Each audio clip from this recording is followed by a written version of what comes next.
रावण ने कैलाश पर्वत को उठा लिया, लेकिन सीता स्वयंवर में धनुष क्यों नहीं उठा पाया।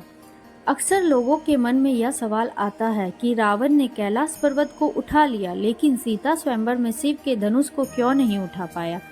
भगवान शिव का धनुष बहुत ही शक्तिशाली और चमत्कारिक था।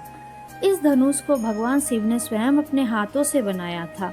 पुराणों में उल्लेख है कि भगवान शिव जब इस धनुष को धारण करते थे और इसकी प्रत्यंचा चढ़ाते थे, तब उसकी एक ही टंकार से बादल फट जाते थे, पर्वत हिलने लगते थे और ऐसा लगता था मानो तीनों लोकों में भूकंप आ गया हो। भगवान शिव के इस धनुष का नाम पिनाक था। इस धनुष के एक ही तीर से भगवान शिव ने त्रिपुरासुर की तीनों नगरियों को ध्वस्त कर दिया था। कहते हैं कि देवी देवताओं का काल जब समाप्त हुआ, उसके बाद इस धनुष को देवराज इंद्र को सौंप दिया गया था। देवताओं ने इस धनुष को बाद में राजा जनक के पूर्वज देवराज को सौंपा। उन्हीं के धरोहर स्वरूप यह धनुष राजा जनक के पास सुरक्षित था।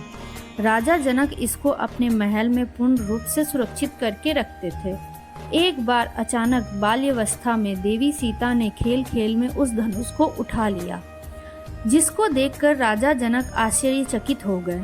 उन्होंने मन ही मन प्रतिज्ञा कर ली कि सीता का विवाह उसी से होगा जो इस धनुष को उठाकर इस पर प्रत्यंचा चढ़ाएगा। चूंकि शिव धनुष को उठाने के लिए शक्ति की आवश्यकता नहीं थी, बल्कि इसको उठाने के लिए निरहंकार और प्रेम की आवश्यकता थी।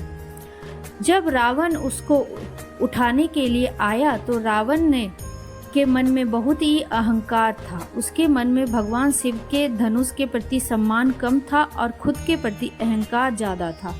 इसलिए रावण इस शिव धनुष को उठा नहीं पाया।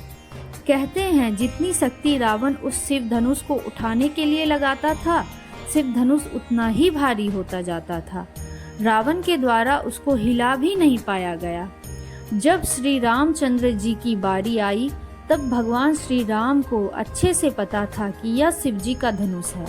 श्री राम ने सम्मान के साथ उस धनुष को प्रणाम किया, धनुष की परिक्रमा की और फिर उठा लिया, उस पर प्रत्यंचा चढ़ा दी और धनुष तोड़ दिया।